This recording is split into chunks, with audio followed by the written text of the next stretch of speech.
service-oriented architecture, and if you are wondering, this is the second architecture, IT enterprise architecture, that we are going to discuss. The first one was monolithic, and we have discussed the monolithic architecture and its problems. So usually if there's a second architecture, the first architecture is full of problems, and the problems of the first architecture is the motivation of the second architecture. So what are the motivations in creating a SOA? The first one is that data needs to be shared.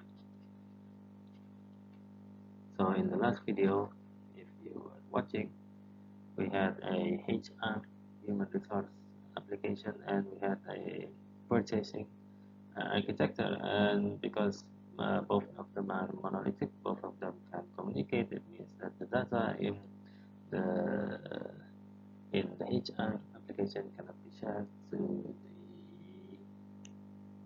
the purchasing application. So data needs to be shared, so we need an architecture that can share data. And the second motivation is interface needs to be created.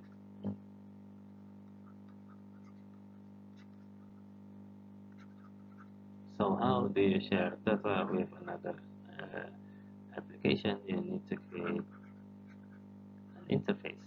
And so SOA provides data sharing and also interface with the data sharing. So let's see what the architecture looks like. So this is the similar system that we discussed in the previous video. With monolithics, we have two services. We have the human resource service and we have the purchasing service. And if before both of them are monolithic services, now both of them can communicate with SOA. And if you look at this picture, how do they communicate? First of all,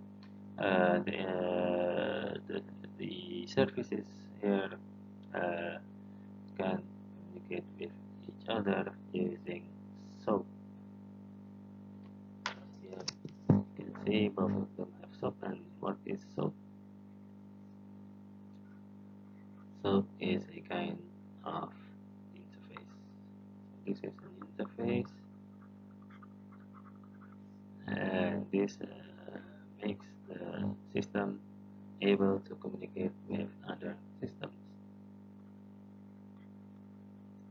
and they can share their data through an enterprise service bus, which is this green system.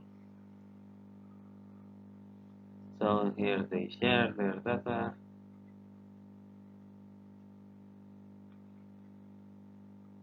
and enterprise service bus is usually shortened as ESB.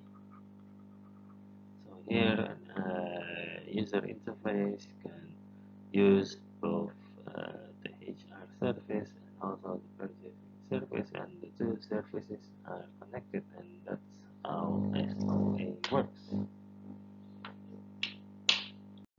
So if you are wondering what SOAP is Simple Object Access Protocol.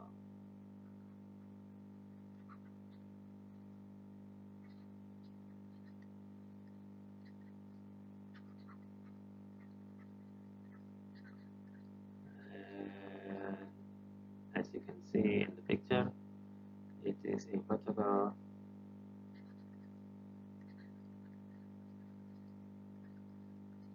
to communicate,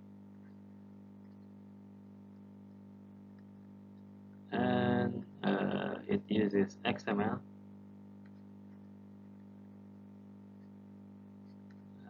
The data format is in XML to communicate, and it uses HTTP protocol to communicate. So you have in HTTP, if you still remember, you have request,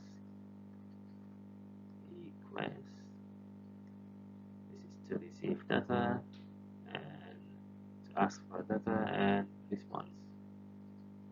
This is to send data. So this is the way SOA communicates. And that's the end of our second video. In the second video, we have successfully discussed about SOA, and in the next video, we'll discuss more about SOA and monolithic protocol. Thank you for your attention. And